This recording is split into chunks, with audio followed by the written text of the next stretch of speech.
montagnards du monde entier, partout que vous soyez, en Afrique, Amérique, Asie, l'Australie, partout où vous êtes. Abonnez-vous massivement sur notre compte YouTube Samuel Panzou TV. Et n'oubliez pas aussi de vous abonner sur notre page Facebook Prophète Samuel Panzou officiel. Moi, je suis déjà abonné. Et vous? Partagez, partagez, likez et abonnez-vous massivement. Je suis déjà abonné. Il ne reste que vous. Je viens inviter toutes les femmes des valeurs comme moi de s'abonner sur notre compte YouTube Samuel Panzou TV. Et je suis convaincu que le Seigneur vous bénira. Et partagez aussi à beaucoup de vos amis.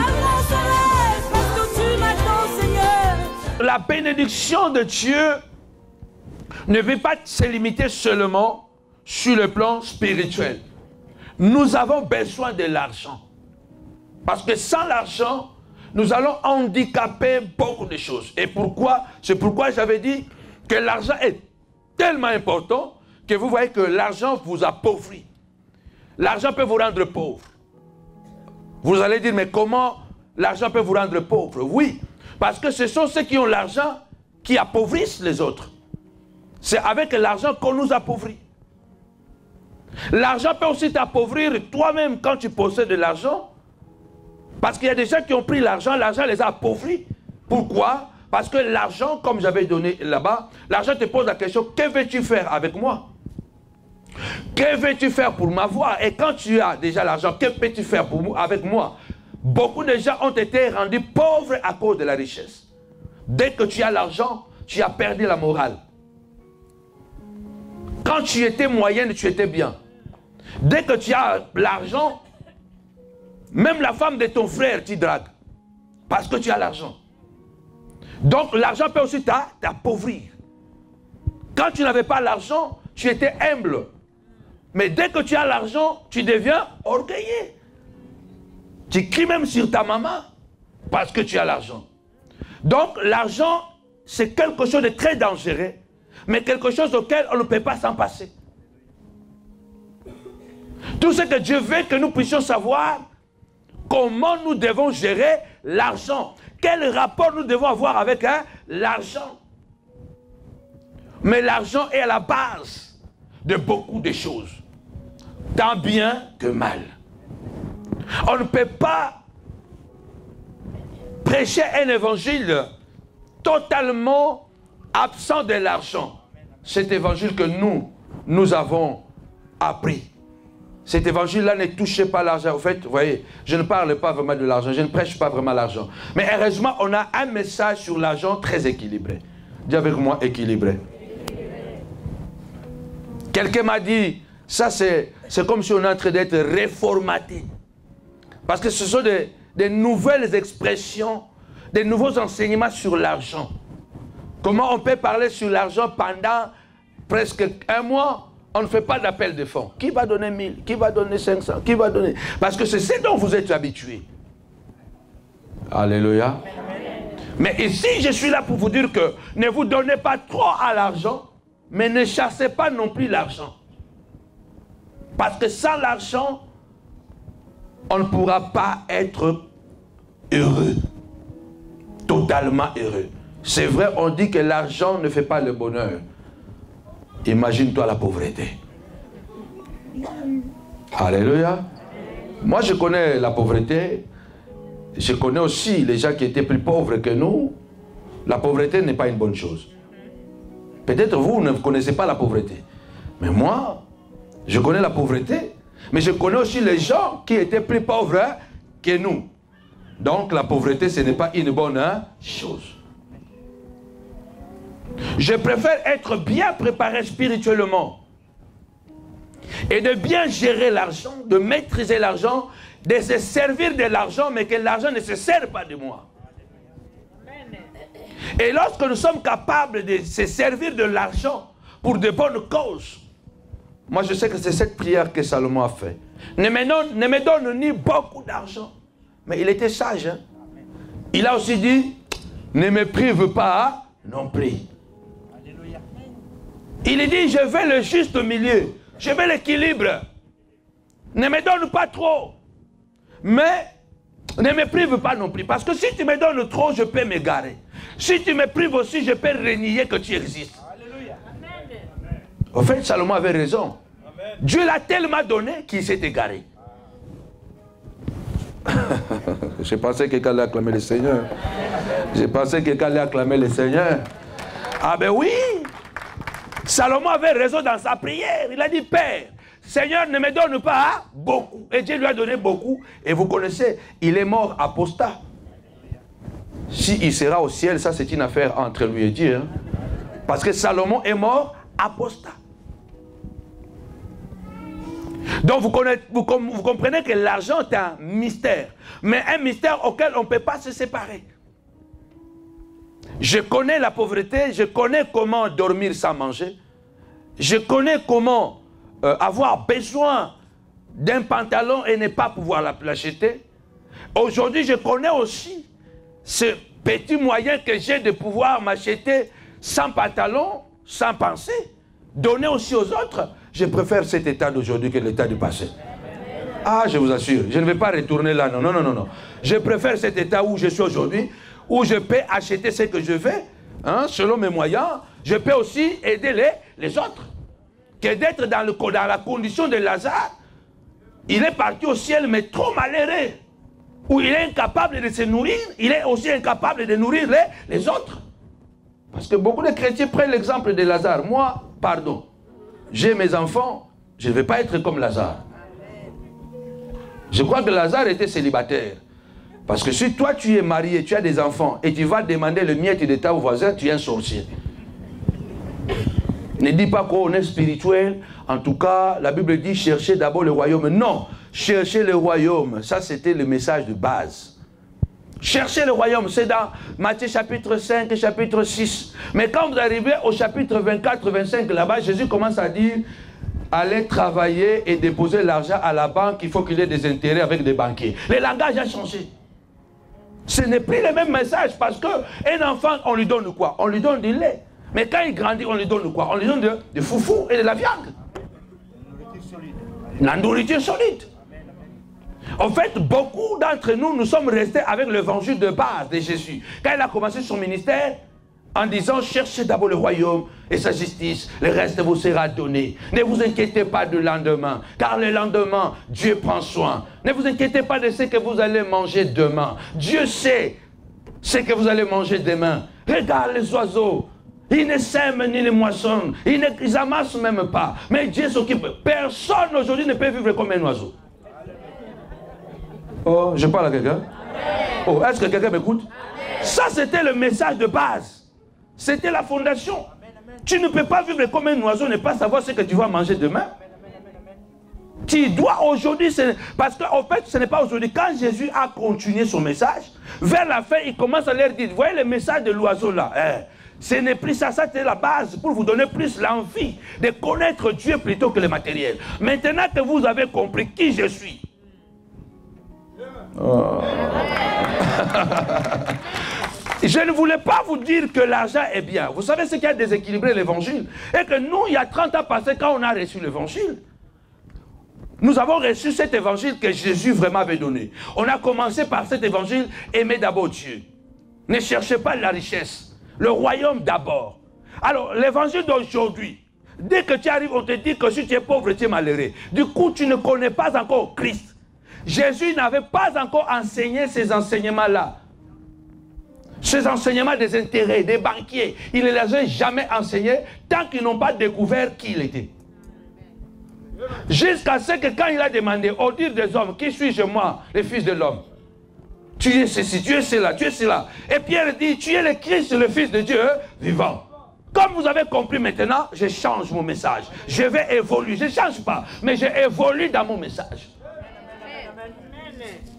Mon fils aîné a aujourd'hui 17 ans. Je le prends dans la voiture et je roule avec lui. Je dis, papa, maintenant tu as 17 ans. Maintenant tu es prêt à découvrir d'autres choses de la famille.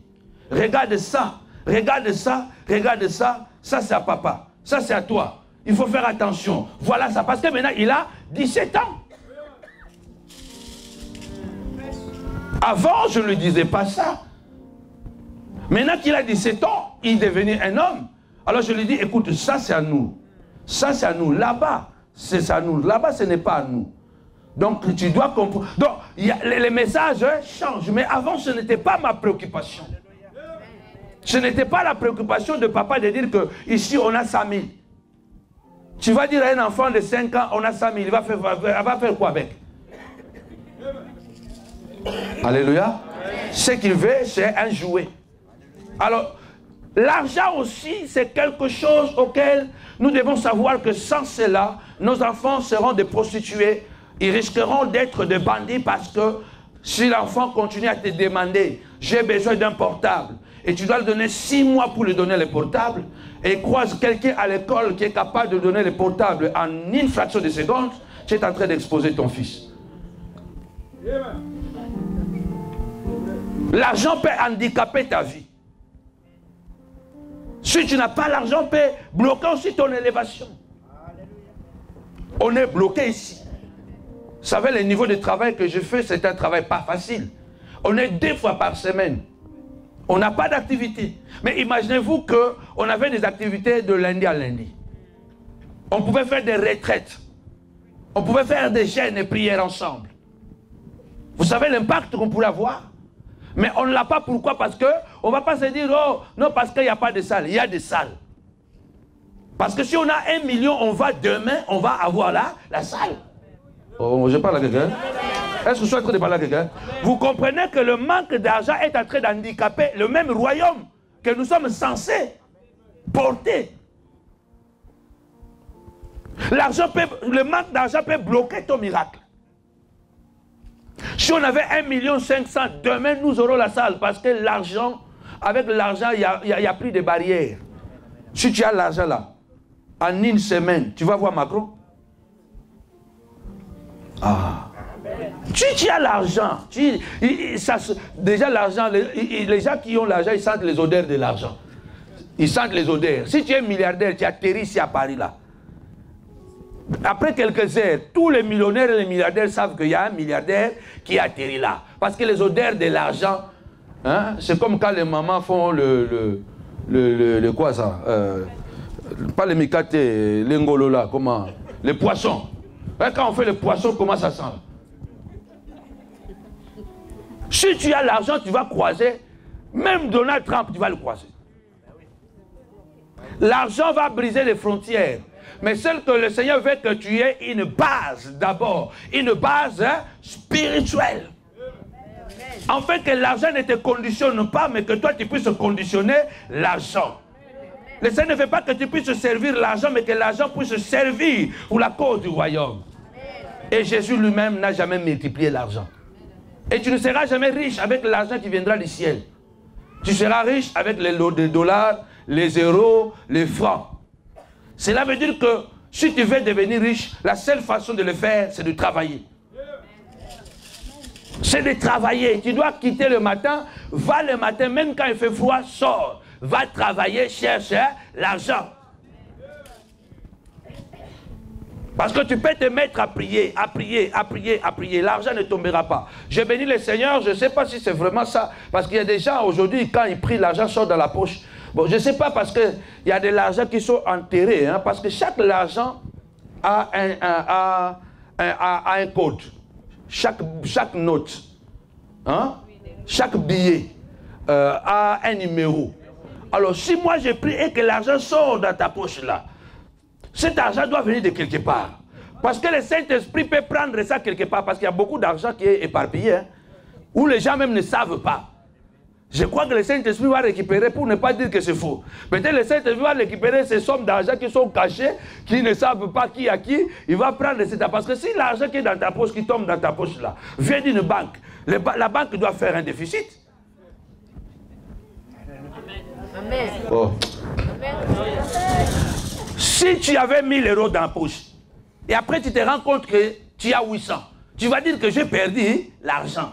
Est-ce que le Saint-Esprit peut aller voler l'argent à la banque et venir te donner? Non. Parce que si le Saint-Esprit va prendre de l'argent à la banque là-bas, il vient te donner ça. Donc le Saint-Esprit a volé l'argent de la banque. Parce que cet argent-là est comptabilisé. Oh, je parle à quelqu'un. Hein? Parce qu'il y a des chrétiens quelque part qui commencent à attendre aussi ça. Ah, monnaie transfert, monnaie transfert. Il y a de l'argent, le transfert de l'argent. Attention. Attention avec le transfert de l'argent. Parce que moi, je ne crois pas que Dieu peut voler l'argent à la banque et venir te donner. Il se peut que comme il y a de l'argent qui sont perdus, qui sont égarés, bon, je dis pour ne pas dire que c'est faux, peut-être le Saint-Esprit récupère cet argent-là non comptabilisé et il vient les déposer dans vos poches. Parce que tout argent qui est comptabilisé, si ça arrive dans ta poche, Dieu a volé. Dis avec moi travail. Dis avec moi travail. Dieu récompense le travail. L'argent doit venir dans ta poche parce que tu as travaillé. Et beaucoup de miracles viennent parce que tu es capable de donner. Je vais lire rapidement. Après, je vais prier. N'oubliez pas que mercredi, nous allons commencer, ça sera fire, fire, fire. Feu, parce que voilà. Voilà, le prophète David, c'est un homme de fire, c'est un homme de feu. Donc voilà, attendez-vous, mercredi aussi, ça va vraiment barder ici, là. Voilà, il est encore jeune. Donc, il y a quelque chose. C'est un homme de Dieu que Dieu a béni, et Dieu l'utilise beaucoup dans les miracles. Donc, il y aura des prophètes et une servante pour ton cas. À partir de mercredi, les limitations seront brisées. Voilà. Mercredi, là, on va commencer. Ce sera grave. Ne manquez pas. Ne venez pas seul. Je vous assure. J'avais dit que chaque fois qu'il y a une fête, on sort des habits neufs. Ce n'est pas qu'aujourd'hui Dieu n'agit pas. Aujourd'hui, Dieu va agir. Chaque mercredi, Dieu agit. Chaque dimanche, Dieu agit. Mais quand il s'agit de séminaire, c'est comme si chaque jour on est à la maison. Mais quand c'est la fête, il y a un surplus. Vous allez remarquer que la table est décorée différemment. Mais quand on arrive à la maison ce soir, on va manger, mais on va pas, maman Philo ne va pas décorer la table. Mais quand il y a la fête, maman Philo va décorer. Chaque fois qu'il y a un événement, ne manquez pas. Ne dites pas, oh, est-ce que la fois dernière... Non, non, non. Quand il y a un événement, c'est la fête. Ça veut dire qu'il y a quelque chose de spécial que Dieu va faire. Ne manquez pas. J'aime Dieu. J'ai appris d'abord à aimer Dieu et après à utiliser l'argent. C'est pourquoi moi, l'argent ne m'influence pas. Je suis fils d'un pauvre, mais l'argent ne m'influence pas. La Bible dit dans 1 Roi 17, ça c'était l'introduction, hein. 1 Roi 17, verset 8. Jusqu'au verset 24. Je m'en vais lire, je crois que je vais sauter certains versets. Alors la parole de l'Éternel lui fut adressée en ce mot. Lève-toi, va à Sarepta, qui appartient à Sidon, et demeure là. Voici, j'ai ordonné à une femme veuve de te nourrir. Dis avec moi veuve. Oh, dis avec moi veuve. Vous savez, vous devez comprendre une chose. C'est ceux-là réellement qui n'ont pas, qui doivent exercer à donner pour recevoir. Par contre, qu'est-ce que l'homme a développé? Nous qui n'avons pas, on a tendance toujours à demander. Mais on voit ici que Dieu envoie le serviteur, le prophète, vers une veuve. Waouh! C'est extraordinaire ça, hein? Il s'éleva, verset 10.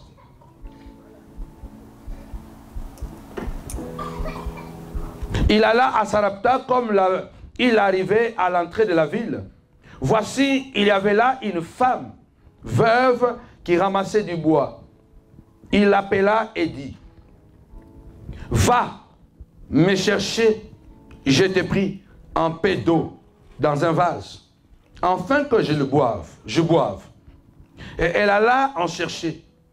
Il l'appela de nouveau et dit, apporte-moi, je t'ai pris un morceau de pain dans ta main.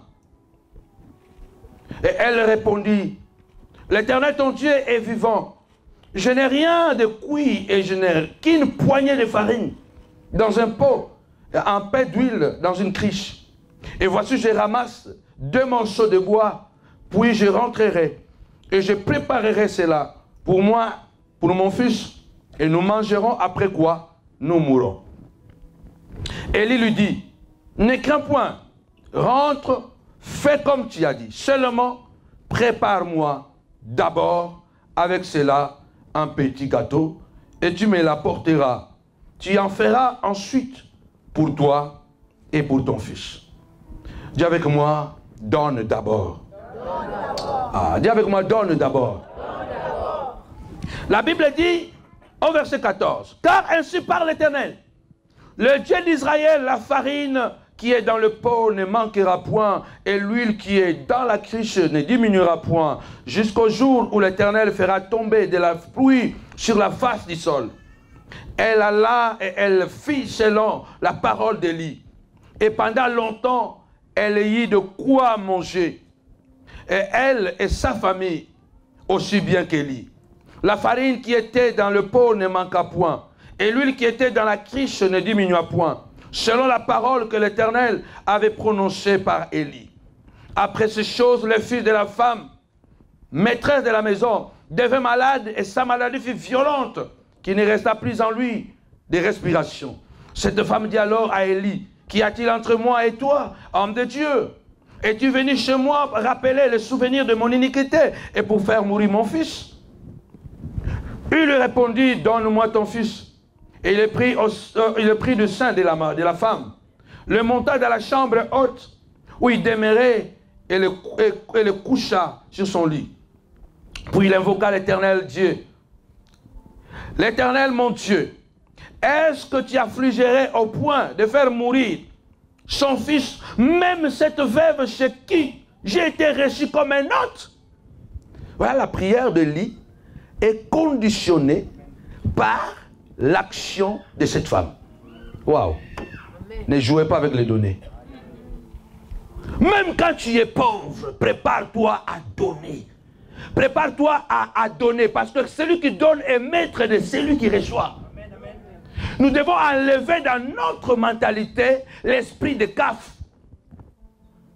Hein? L'esprit de la CAF, là, l'esprit de l'assistanat. Il faut enlever ça. Même dans la famille, il y a des gens dans la famille, ils n'attendent que les grands frères donnent. Surtout en Afrique, pas ici.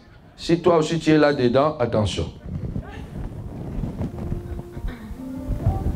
Il s'étendit 3 fois sur l'enfant, invoqua l'Éternel et dit, Éternel, mon Dieu, je t'en prie, que l'âme de cet enfant revienne au-dedans de lui. L'Éternel écouta la voix d'Élie et l'âme de l'enfant revint au-dedans de lui. Et il fut rendu à la vie. Elle prit l'enfant, Élie prit l'enfant, et le descendit de la chambre haute dans la maison, et le donna à sa mère. Et Élie dit, vois ton fils est vivant. Et la femme dit à Élie, je reconnais maintenant que tu es un homme de Dieu, et que la parole de l'Éternel dans ta bouche est vérité. Maintenant, donnez-moi l'oreille pendant quelques minutes. Alléluia. Le sous-thème d'aujourd'hui est « Donne d'abord et tu verras ensuite ce qui va arriver ». Le sous-thème de ce message sur l'argent, l'impact de l'argent, le mystère de l'argent, donne d'abord et tu verras ensuite ce qui va arriver. Parce que celui qui donne reçoit. Celui qui donne ne peut pas manquer la récompense. Jésus a dit, celui qui aura donné à l'un de ses serviteurs, même s'il est petit, mais parce qu'il est mon serviteur, il ne manquera pas sa récompense. Celui qui donne ne peut jamais manquer la récompense. Or, si tu n'as pas, comment tu vas donner? C'est pourquoi la Bible dit, à celui qui n'a pas, on notera même ce qu'il a. Maman Restine, tu as toujours quelque chose. Surtout toi, tu es condamné à avoir toujours quelque chose. Ne te dis pas que quand j'étais, non, parce que tu es. Écoutez, Église, il y a une famine qui sévisse le pays. Élie a fermé le ciel. Les conséquences étaient graves à cause de Jézabel et d'Akab. Dieu lui dit, va au torrent de Kérit, je vais te cacher là-bas. Tu vas te nourrir là-bas. Il y aura un monsieur spécial, un corbeau. Il viendra chaque jour, le matin et le soir, te donner la nourriture. Ah, je me pose la question. Le bec de corbeau peut amener quelle quantité de pain et de la viande pour nourrir quelqu'un? Alléluia. Amen. Même avec Dieu, ce n'est pas la quantité, mais c'est la qualité. Ce n'est pas la quantité de la parole que vous écoutez, mais c'est la qualité de la révélation que vous êtes capable de digérer. C'est ça qui va faire la différence dans votre vie. Parce que beaucoup pensent qu'accumuler beaucoup de lectures, de connaissances, beaucoup de prédications, surtout aujourd'hui, dès que tu ouvres Facebook, waouh! Tout le monde, donc à Donganinika, tout le monde est sur Facebook. Tu vois, donc, même s'il a une personne, il fait son kit. Il y a déjà même, il est là pendant 40 minutes. Il n'y a personne, mais il est là. Merci, maman. Parce que la Bible dit, prêchez, attention. Élie mangeait une petite quantité de nourriture, mais cela était suffisant. À un moment donné, la Bible dit quoi? Le torrent s'est séché. C'est pourquoi même quand Dieu vous parle, restez en communion avec Dieu. Parce que même la prophétie que Dieu vous a dite peut se bloquer. Même la révélation que vous avez eue hier, il faut continuer à rester à la source. Parce que vous pouvez arriver à un moment, l'étoile disparaît. Cette étoile qui était censée vous amener à Bethléem, vous arrivez quelque part, l'étoile a disparu. Vous allez arriver à Bethléem comment? C'est pourquoi, même quand Dieu vous parle, même quand vous avez une parole de Dieu, une révélation de la part de Dieu, la seule source, la vraie prophétie, c'est de rester en communion avec votre Dieu. Le torrent s'est séché. Élie a persévéré. Premier jour, le corbeau a disparu. Deuxième jour, il dit, mais comment se fait que le corbeau qui venait, il ne vient plus? Il y a quelqu'un qui t'aidait, il a disparu. Ne t'inquiète pas, ne commence pas à pleurer. Ah, le monsieur là, ah, le frère là, il a disparu. Il y a des chrétiens qui sont... Non, quand le corbeau disparaît, cela veut dire que vous devez entrer dans une nouvelle dimension. Vous savez pourquoi le corbeau a disparu? Vous savez pourquoi le torrent de Kérit a desséché ou a séché? C'est parce qu'il y avait une veuve qui était en danger. Amen. Je parle à quelqu'un ce soir. Il y avait une veuve qui était en danger. C'est pourquoi Dieu a bloqué le torrent de Kérit. C'est pourquoi Dieu a dit au corbeau, stop corbeau, ne va plus là-bas. Parce qu'il y a une veuve et son enfant. Parce que Dieu voit au-delà de ce que toi tu vois. Dieu avait déjà vu que la farine de cette veuve était à la fin. L'huile de la veuve était à la fin. S'ils mangeaient la dernière quantité qui était restée, ils allaient mourir. Et Dieu avait déjà vu l'avance que cet enfant, un jour, il va tomber malade, il va mourir. Il faut que l'homme de Dieu se précipite déjà là-bas. Aïe, aïe, aïe, aïe, aïe, aïe, aïe, aïe. Quelquefois, lorsque vous donnez à Dieu, vous retenez Dieu quelque part. Vous ne savez pas pourquoi vous êtes en train de donner. Les torrents, vous pensez que Dieu était capable de continuer à nourrir Élie? Dieu était capable de continuer à donner au corbeau. Et je ne sais même pas la viande que le corbeau amenait, il prenait ça où? Je crois qu'il y avait une rencontre entre l'ange et le corbeau. Et regarde comment le Seigneur fait des choses. Hein. Le corbeau qui était un oiseau maudit. Hein. Quand un corbeau croise la viande, c'est pour lui. Quand il croise un morceau de pain, c'est pour lui. Mais... ce corbeau-là a été chargé d'une mission spéciale. Ce que le corbeau aimait, c'est ce qu'on lui a dit d'aller donner à Élie. Bien, mais il y a une bénédiction qui t'appartient. Il y a une bénédiction qui t'appartient. Il y a une entreprise qui t'appartient. Il y a un mari qui t'appartient. Il y a des enfants qui t'appartiennent. Même si le corbeau le croise, mais ça t'appartient. On utilisera le corbeau pour... Aïe, aïe, aïe, aïe, aïe, aïe, aïe, aïe. Ne vous inquiétez pas. Laissez-moi aller vite. La Bible dit que la parole de l'Éternel fut adressée à Élie. Quitte le torrent de Kérit. Va à Sarepta. C'était même le pays d'étrangers. Ce n'était plus en Israël. C'était dans le pays de Jézabel. Mais cette veuve était une veuve pieuse qui croyait en Dieu. Un jour, Jésus a parlé d'elle. Il a dit, il y a eu la famine en Israël. Le prophète n'a pas été envoyé par... Il y avait beaucoup de veuves en Israël. Mais l'Éternel n'a envoyé le prophète que chez une veuve étrangère. Il y avait beaucoup de lépreux. Mais Dieu a guéri Naaman qui est venu de la Syrie. Bien-aimé, il y a des choses que vous ignorez. Mais les païens le font et ils vivent le miracle de Dieu. Oh, je parle à quelqu'un. Il y a des chrétiens qui sont devenus très crispés, très frustrés. Et vous bloquez la bénédiction de Dieu. Et du coup, les païens font ce que vous ne faites pas. Beaucoup de païens sont prêts à tout. Dans toutes les religions du monde, rien ne remplace les données. Que ce soit dans l'islam, que ce soit dans le bouddhisme, dans toutes les religions du monde, même dans notre religion. D'ailleurs, c'est cette religion qui est la base de toutes les religions. Les données est à la base de toutes choses. Mais malheureusement, comme Jésus a dit, même les prostituées risqueront de vous dévancer dans le royaume. Alléluia.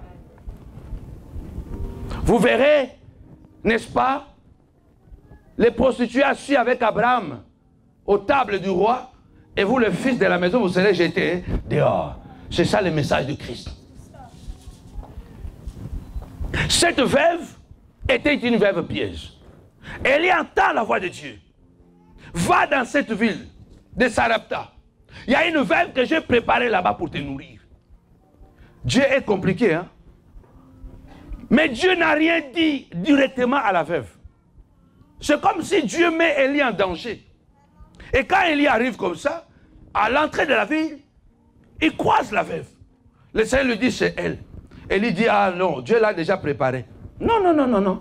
Dieu n'a rien fait. Dieu a préparé son cœur. Mais en réalité, Dieu n'avait donné aucune prophétie à cette femme. N'avait donné aucun message à cette femme. Cette femme n'a exercé que sa foi. Dis avec moi la foi. Dis avec moi la foi. C'est ce que je dis, que tout ce que vous devez le donner par la foi et par libre volonté. C'est pourquoi chaque fois que je prêche, même quand je peux parler de l'argent, je refuse de dire qui va donner 1000, qui va donner 500, qui va donner comme ça. Pourquoi? Parce que tu peux donner par impulsion. Tu peux donner par émotion. Mais en réalité, ce n'est pas quelque chose que tu as réfléchi. Tu ne l'as pas vraiment conçu sous l'impact de ce que je parle. Parce que je suis quelqu'un, un orateur. Bien, ça peut influencer. C'est pourquoi je me dis que je ne ferai pas des appels de fonds. Parce que si tu le donnes comme ça, là, tu risques de ne pas être béni. Cette femme a donné par la foi. Quand l'homme de Dieu s'approche, la famine était grave dans la ville. Les gens mouraient. Les bêtes mouraient de faim. Quand l'homme de Dieu croit cette femme battante, qui continue même à travailler malgré la famine. Mais le mystère c'est quoi? Élie vient et dit, est-ce que je peux avoir un verre d'eau? C'est la chose la plus compliquée à demander à cette époque-là. Parce qu'à cette époque-là, il n'y avait pas de l'eau. Il n'y avait pas de l'eau. Il se peut que Dieu te demande quelque chose. Tu te dis que non, mais ça, c'est impossible, je n'ai pas ça, tout le monde cherche. Mais Dieu sait que tu as ça. Ah. Donne-moi de l'eau. Il pouvait te dire, mais est-ce que tu es vraiment prophète de toi? Comment tu peux me demander de l'eau s'il y a des gens qui cherchent de l'eau partout? Je n'ai pas du tout de l'eau. Aujourd'hui, je crois que partout vous écoutez, lorsqu'on commence à parler de l'argent, on dit, ah, mais ils ne voient pas la crise. La crise là, vraiment. Ces pasteurs sont des bandits. Hein? Mais tous les pasteurs ne sont pas des bandits. Alléluia. Ah, acclame le Seigneur, dit. Tous les pasteurs ne sont pas des bandits. La Bible dit quoi? Cette femme, sans hésiter, elle est partie, elle a donné de l'eau. Elle a donné de l'eau. L'eau, c'est la parole. L'eau, c'est le symbole de la parole. Si vous avez toujours la parole avec vous, même quand il n'y aura rien, la parole crée. Parce que la Bible dit au commencement était la parole était avec Dieu, la parole était Dieu. En elle était la vie. Bien aimé, Un enfant de Dieu ne peut pas manquer de l'eau. Tu peux tout manquer, mais pas de l'eau. Tu ne peux pas manquer la parole de Dieu en toi. Parce que la parole de Dieu appelle à l'existence les choses qui n'existent pas. Cette femme avait encore la parole. La personne qui a la parole en lui ou en elle, elle ne peut pas vaciller. Même quand tout le monde tombe, elle reste debout, intacte à cause de la parole. C'est pourquoi l'apôtre Paul nous dit que la parole de Dieu habite à vous abondamment. Soyez enracinés de la parole. Lorsque vous êtes enracinés de la parole, vous allez survivre même quand il y a la famine. Vous allez survivre même dans les déserts. C'est pourquoi vous pouvez voir Moïse ne pas avoir peur de conduire le peuple dans les déserts. Pourquoi? Parce qu'il a son bâton. Parce que dans les déserts, tu ne peux pas conduire des milliers de gens. Il n'y a pas de signes, il n'y a pas de fabrique. Dans les déserts, on ne sème pas, on ne moissonne pas. Dans les déserts, on mange seulement si on a un bâton. Dans la souffrance, ce sont des hommes expérimentés avec Dieu, qui ont la parole de Dieu avec eux, qui survivent. C'est pourquoi vous allez croiser des chrétiens. Malgré les problèmes, ils gardent la sainteté, ils gardent l'intégrité, ils gardent la consécration. Vous vous posez la question, mais comment il fait? Tout le monde est en train de céder. Mais comment lui il fait? Il est toujours comme ça parce qu'il a toujours là la parole. Amen. La femme avait encore l'eau. Malgré le combat auquel tu es confronté, tu dois toujours garder la parole. Parce que c'est cette parole qui va produire les miracles dans ta vie. C'est cette parole qui va appeler la gloire dans ta maison. La délivrance dans ta maison, c'est la parole.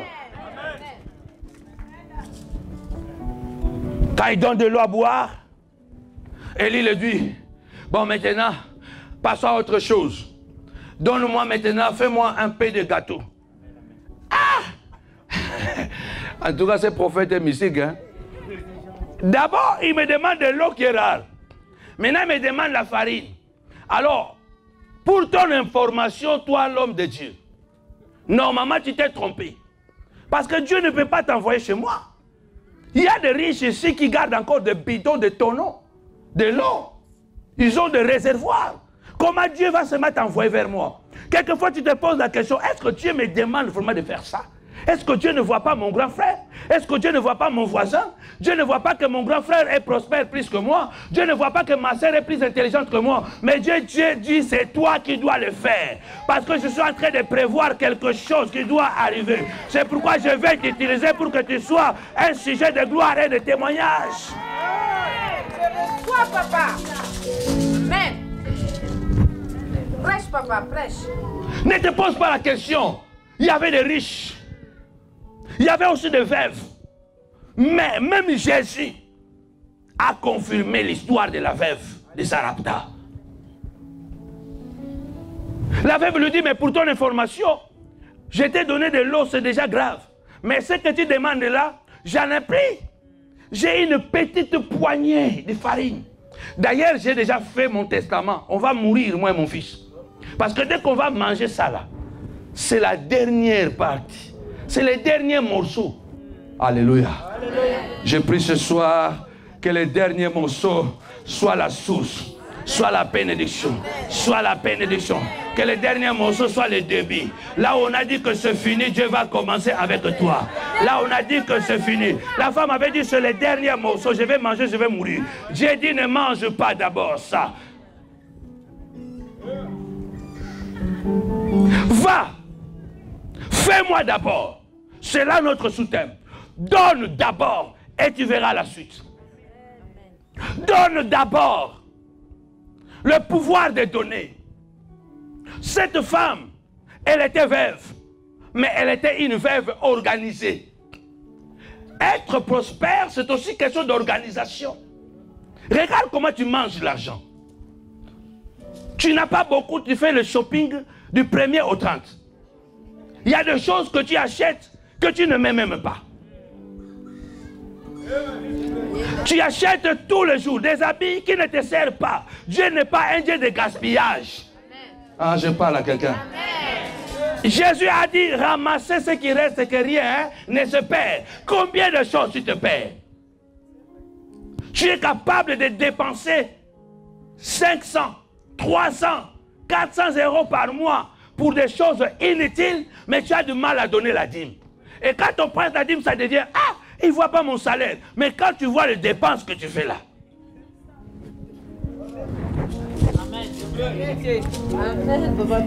l'argent que tu dépenses là, si tu amenais à l'église, peut-être on aurait la salle.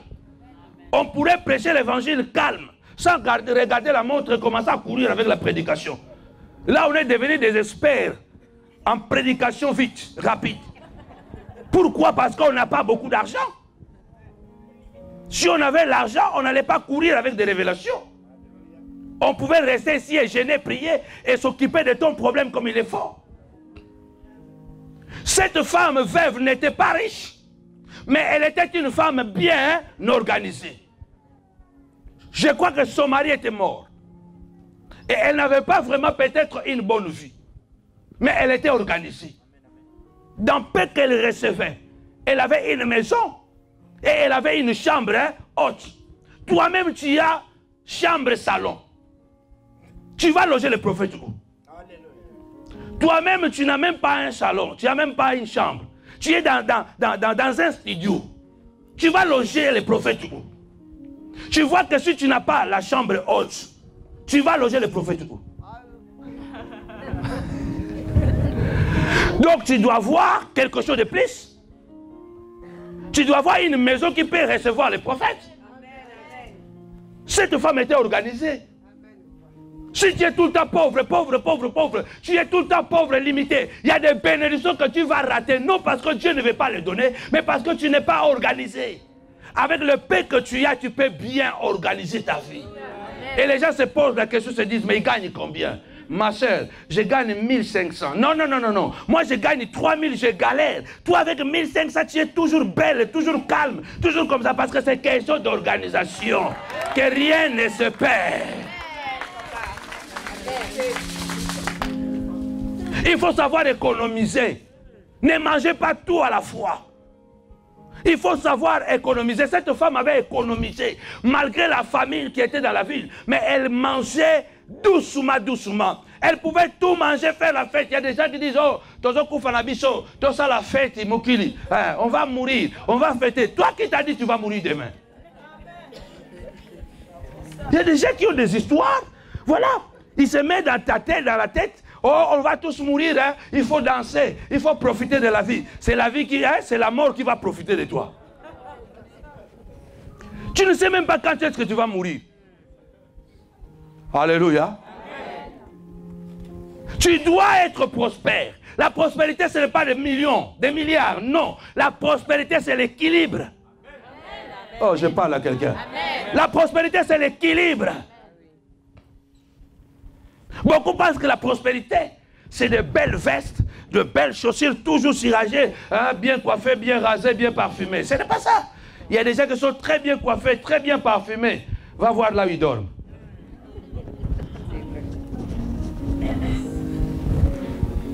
Alléluia. Amen. Cette femme a vécu le miracle parce qu'elle avait quoi donner. Donne d'abord. Donne d'abord. Quand tu vas dans les magasins, tu ne te poses même pas de questions. Mais quand on te dit, la Bible dit, tu ne peux pas aller à la maison de l'Éternel les mains vides.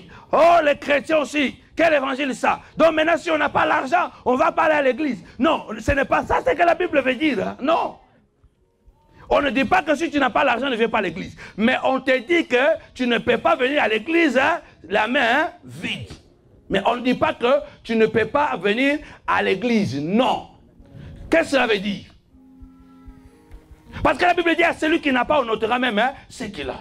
Si tu n'as rien à donner en matière, tu n'as rien à donner, viens quand même à l'église. Personne ne va te chasser. Qui te connaît mieux que Dieu? Dieu sonde le cœur et les reins. Si tu n'as pas l'argent, personne ne va dire que ne viens pas. Dieu aussi ne va pas te chasser. Le temps que tu as mis déjà à venir à Dieu, à l'adorer, c'est une offrande. Ah, je parle à quelqu'un.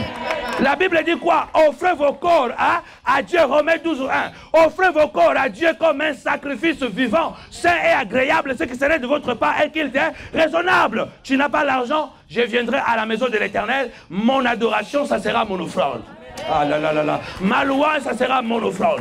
Mais vous allez voir, vous avez le temps d'aller faire le tour là-bas, Paris 16e, à Saint-Lazare, à gauche, à droite. Mais pour venir à l'église, c'est tout un problème. Oh, j'ai entendu une prédication. Tu ne peux pas aller voir l'homme de Dieu, main vide. On ne peut pas. Oui, c'est biblique. Mais si tu n'as pas, viens voir l'homme de Dieu. Ton cœur que tu amènes vers l'homme de Dieu, c'est une offrande. Oh, je parle à quelqu'un. Il y a beaucoup de mauvaises interprétations. Mais nous devons le faire. Cela veut dire que si tu as quelque chose et que tu peux donner l'offrande à l'église, ne viens pas main vide. Si tu peux donner même 1 euro, amène 1 euro. Si tu peux donner quelque chose à un homme de Dieu que tu veux aller voir et que tu as la possibilité de le faire, fais-le. Oh, est-ce que je parle à quelqu'un? C'est ça le secret de l'évangile. Le donner est un pouvoir. Cette femme, il dit, non mais je ne peux pas, je vais mourir. Parce que la farine que j'ai est toute petite, donc je ramasse là tout à l'heure, là on va mourir. Écoutez Élie, va, fais-moi d'abord. Ah, dis avec moi, donne d'abord. Donne d'abord. Quand on priorise la volonté de Dieu, la volonté de Dieu priorise notre vie. Amen. Donne-moi d'abord, prépare-moi d'abord. Ah, pasteur, ce pasteur est bandit. Il est sans pitié. Une veuve seule avec l'enfant. Au lieu de laisser le petit gâteau à l'enfant de manger, maintenant lui il veut d'abord manger. Si c'était nous, Azalo Koso, hein? C'est un gourmand ce pasteur. Il est sans cœur, sans pitié. La même chose que Jésus a fait. Il voit la veuve venir avec des miettes. La veuve, elle avait tout ce que la veuve avait, c'était ces monnaies-là. Elle dépose ça là-bas, sur la cueillette. Mais Jésus prend. Si c'était moi aujourd'hui là, dès que tu sors là, mais les prophètes d'aujourd'hui là, il y a une femme qui est venue là, elle avait seulement, elle a pris. Mais Jésus a pris. Parce que Jésus savait que cette veuve a besoin de miracles. Et pour que le miracle vienne dans sa maison, dans sa vie, elle a besoin de donner ce qu'elle a, afin de recevoir ce qu'elle a besoin. Le problème, c'est... Il y a une seulement différence, petit. C'est de donner sous la manipulation qui est mauvaise. C'est donner sous les impulsions. C'est donner parce que tu veux qu'on voit. Quand on était en Afrique, ici aussi en Europe, je crois que ça se fait, mais quand j'étais encore très jeune à l'église, je voyais des frères. Ces jours-là, quand ils portaient un beau pantalon, ah, ces jours-là, ils doivent donner l'offrande. Waouh! En fait, ils ne passent pas pour donner l'offrande, mais ils passent pour montrer aux sœurs qui sont à l'église qu'aujourd'hui, là...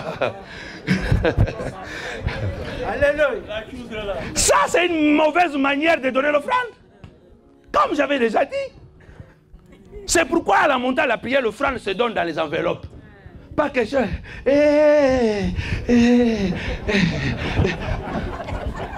Comme ça, tout le monde voit qu'il a donné 1000. Ça, c'est rien. Tu es en train de te maudire. Moi, j'ai donné ici pour vous donner l'exemple. J'ai dit, c'est quelque chose que je fais. Papa est mêlé avec moi. Parce que nous parlons de donner. J'ai dit, je donne l'exemple. On clôture cet enseignement dimanche. J'avais dit que dimanche prochain, nous allons faire une offrande prophétique. Comme je l'avais dit dimanche. L'offrande de la complémentarité. L'offrande qui viendra compléter le miracle. Moi-même, je suis là pour chercher mon miracle. C'est pourquoi j'ai dit, moi, je fais là en personne. D'abord, moi-même, j'ai donné mon offrande. Moi et ma femme, nous sommes agenouillés. Et les enfants, vous avez prié pour nous. Est-ce que quelqu'un m'a obligé, papa mérite m'a obligé de donner l'offrande? Non, je l'ai donné moi-même. Parce que je sais que ce que je donne, je vais le moissonner.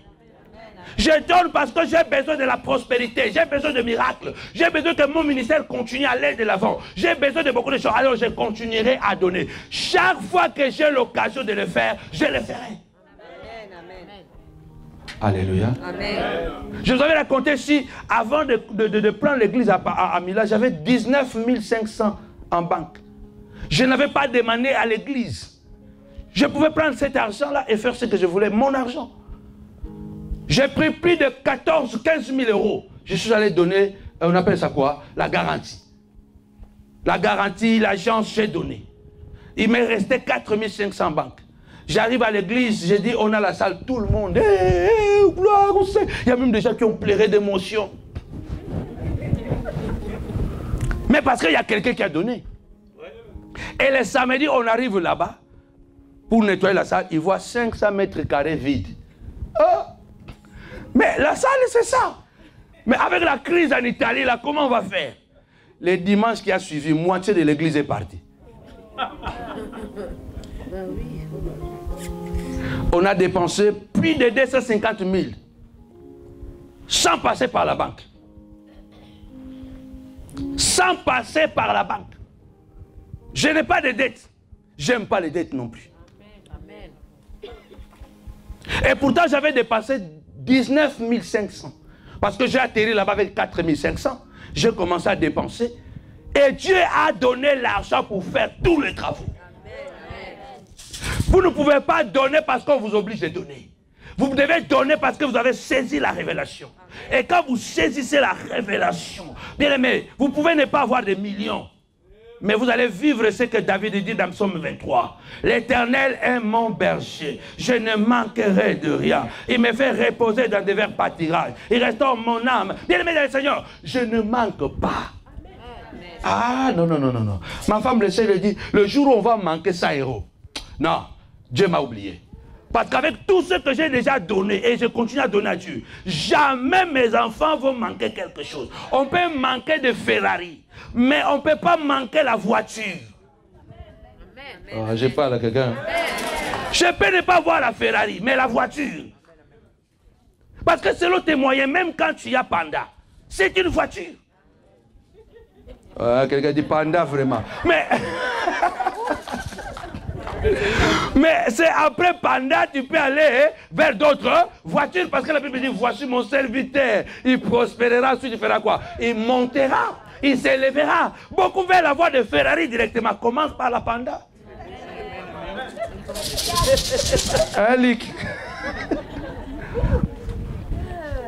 Ce qui fait que, elle est là ma femme. Quelquefois on est comme ça dans la chambre et me dit, mais moi j'ai épousé un esprit.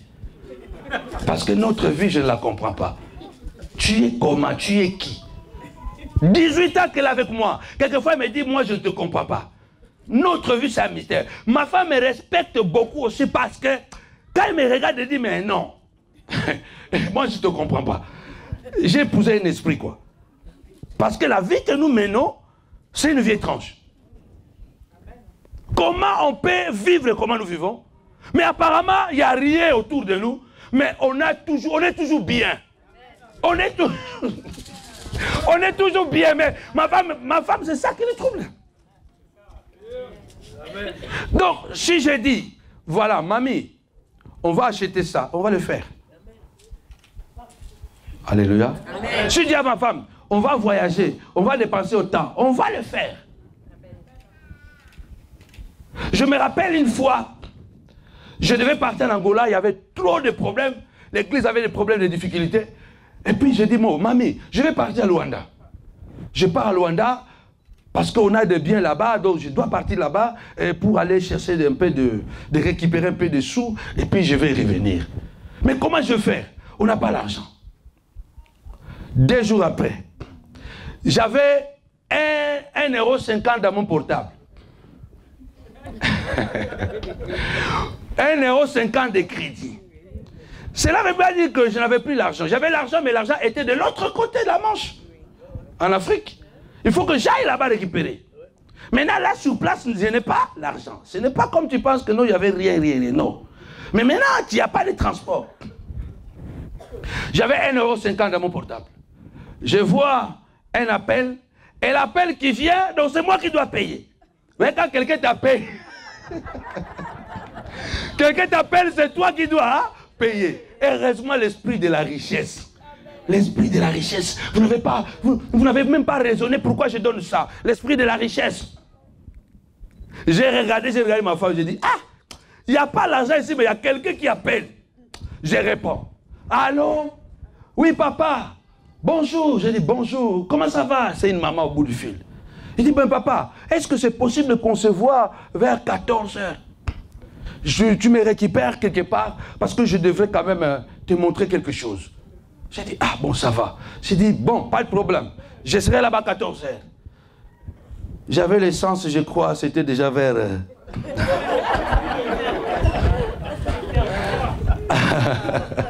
L'essence était déjà vers le rouge, là. Je regarde la distance. Je dis par la foi. Au lieu de dire, ah, si je ne répondais pas, et si j'avais regardé l'essence, j'ai dit par la foi, je vais partir. Je démarre la voiture. Quand vous, par la foi. Je commence à voir que c'est un peu rouge. J'ai dit, je vais arriver. J'arrive vers la maman. Bonjour, bonjour papa, comment ça va? Ça va, ah, en tout cas, les seigneurs m'a mis à cœur, il fallait que je fasse quelque chose. J'ai dit quoi? Il dit, en tout cas, cette enveloppe, c'est pour toi. Je prends seulement l'enveloppe, je mets seulement dans la poche. Alors je lui dis, bon maman, ok, je t'accompagne où? Oh non, tu m'accompagnes, je crois à la maison, hein, je le dépose à la maison. Voilà, au retour, j'ouvre pas l'enveloppe devant elle quand même. Au retour, j'ai dit, bon, en tout cas, je prends l'enveloppe pour mettre l'essence. J'ouvre comme ça 5 000 €. Je mets l'essence, je roule à la maison. Oh, j'arrive, je garde la voiture, je monte. Vous savez, on siffle seulement. Quand Dieu agit, on siffle. Hein? Mamie, ça va, ça va. Qu'est-ce qu'il y a? J'ai dit, mais je pars la semaine prochaine à Angola. Je donne l'enveloppe. 4 900 et quelques euros. Waouh! Mais toi, tu es compliqué. Ce n'est pas fini. Avant même que je voie la semaine qui est arrivée là, il y a une maman qui m'appelle et dit, papa, il fallait passer à la maison, prier pour moi. Je passe là-bas. J'ai pris. Papa, j'ai fini. Il entre dans sa chambre. Il dit, ça vraiment, c'est de l'argent que j'ai il y a longtemps. Bon, en tout cas, je tenais vraiment que le Seigneur m'a mis à cœur de te donner ça. Il me donne cette enveloppe, je mets ça dans ma poche et je pars à la maison. J'arrive à la maison, j'ouvre comme ça 10 000 francs suisses. Vous ne connaissez pas le Dieu que vous servez. Vous êtes très pauvre parce que vous ne savez pas que c'est comme ça que je vis. Les justes vivront par la foi. C'est ce que ma femme dit, mais tout ce qu'on a, on ne manipule pas. Je ne peux ne pas faire des appels de fonds. L'argent me trouvera là-bas dans les bureaux. Alléluia. Alléluia. Amen. Celui qui donne reçoit. Amen. Apprenez à donner, ne soyez pas avare. L'avarice n'est pas de Dieu. La Bible dit, celui qui épargne à l'excès s'appauvrit. Celui qui donne librement s'enrichit. Apprenez à avoir. Apprenez à avoir. Pour avoir, vous devez donner. Tout ce que j'ai, je l'ai eu naturellement. Tout ce que je donne, à la fin, Dieu me le donne au-delà. Au-delà. Il y a des moments où je partais à Luanda avec 6 voitures. Dieu que vous servez là, ce n'est pas un Dieu pauvre. Le problème, c'est le mécanisme. Alors, vous, on vous a tellement troublé, traumatisé par des appels de fonds et par des messages sauvages de la prospérité, ce qui fait que même quelqu'un, quand il vient à l'église, il regarde, il dit comment je suis habillé. L'autre là, il est là, vraiment là. Parce que comme ça, dans d'autres églises, hein, on te regarde comme ça, ah, masque de vieillesse.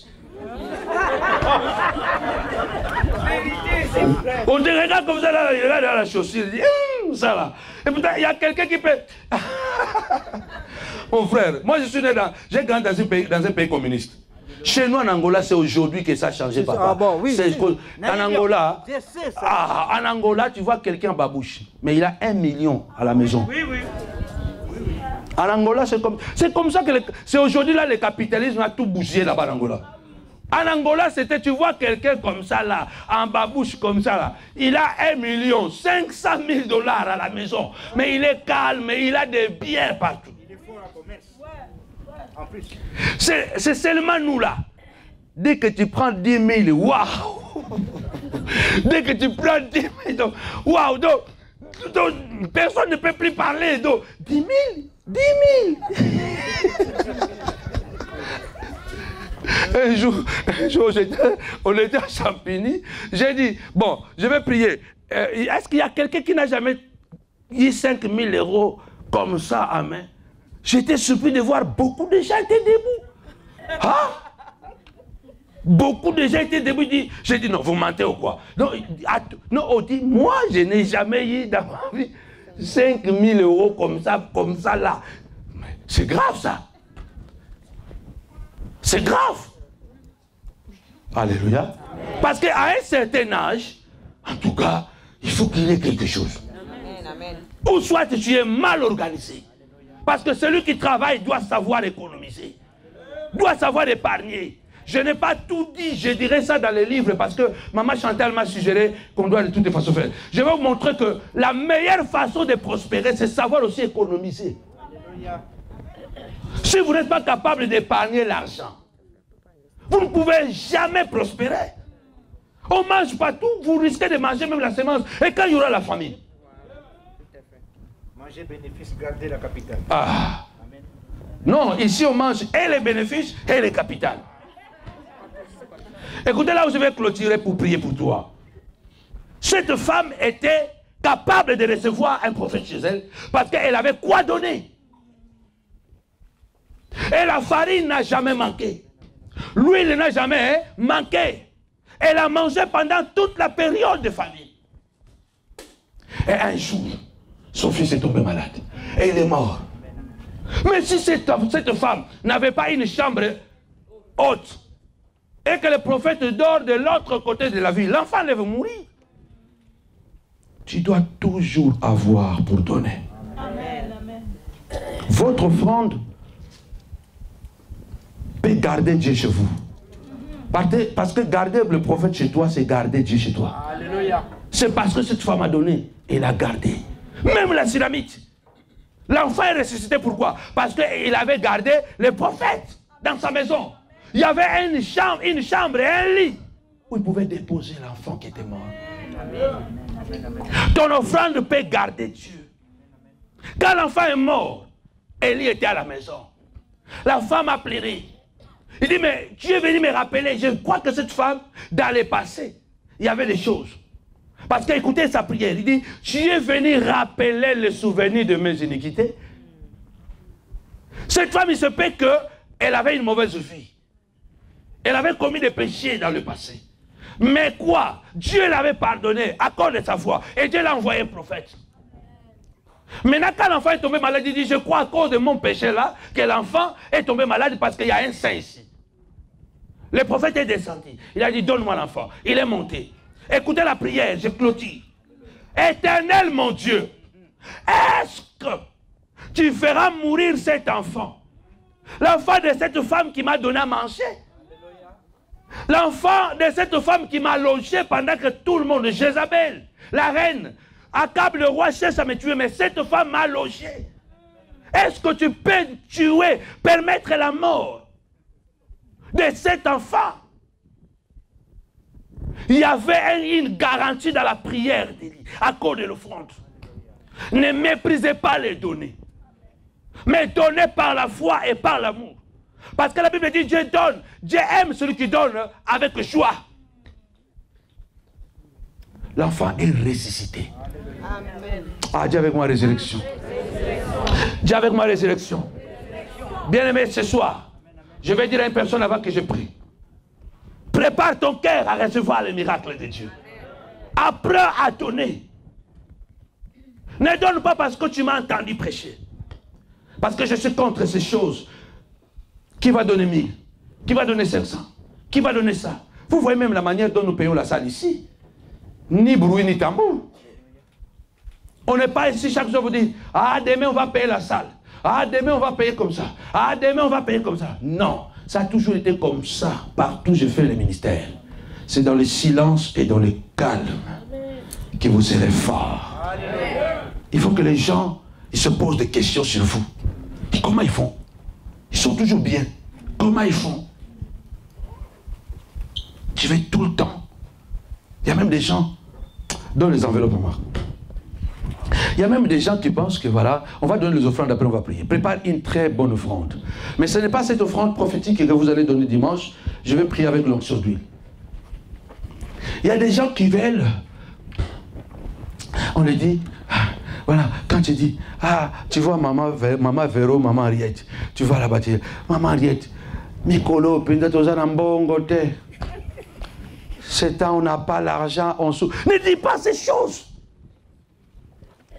Ne dis pas des choses comme ça. Ne va pas dire aux gens, oh, on a. Il y a des gens, tu veux qu'on puisse avoir pitié de toi. Non, il ne faut pas chercher que les gens aient pitié de toi. Il faut que les gens soient en colère contre toi. Ah, tu n'as pas compris. Il faut que les gens soient en colère contre toi. Si les gens ne sont pas jaloux de toi, pose-toi la question. Si les gens ne sont pas jaloux de toi, pose-toi la question. Est-ce que je suis normal? Tu veux tout le temps que les gens aient pitié de toi. Et puis quand ils viennent, ah, en tout cas, ma soeur, vous n'avez pas mangé. Ah, on n'a pas mangé. Même mon mari là que tu vois, les pantalons que tu vois là, c'est les pantalons de rien là.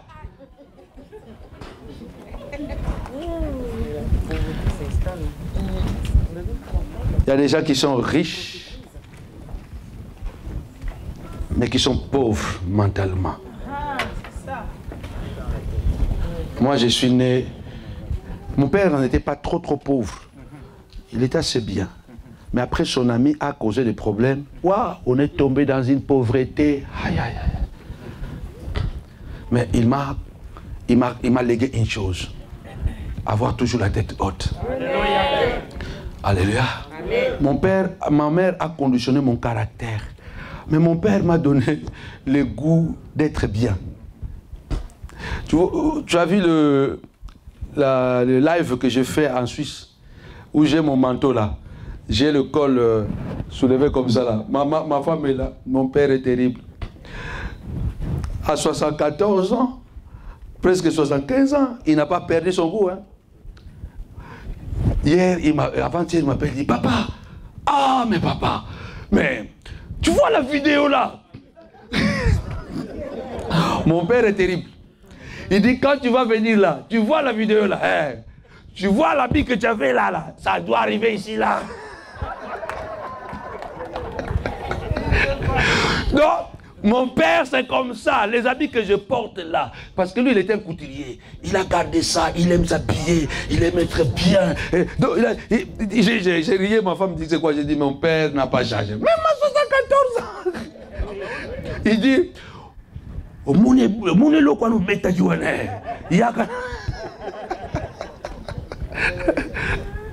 voilà ce que tu as porté là dans la vidéo là. Voilà, papa, il faut m'amener ça là. Parce que dans les quartiers, ils savent.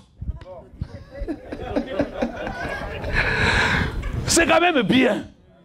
Tu es pauvre, mais quand même tu as la mentalité de riche. Tous les montagnards du monde entier, partout que vous soyez, en Afrique, Amérique, Asie, l'Australie, partout vous êtes. Abonnez-vous massivement sur notre compte YouTube Samuel Panzou TV. Et n'oubliez pas aussi de vous abonner sur notre page Facebook Prophète Samuel Panzou officiel. Moi, je suis déjà abonné. Et vous? Partagez, likez et abonnez-vous massivement. Je suis déjà abonné. Il ne reste que vous. Je viens inviter toutes les femmes des valeurs comme moi de s'abonner sur notre compte YouTube Samuel Panzou TV. Et je suis convaincu que le Seigneur vous bénira. Et partagez aussi à beaucoup de vos amis.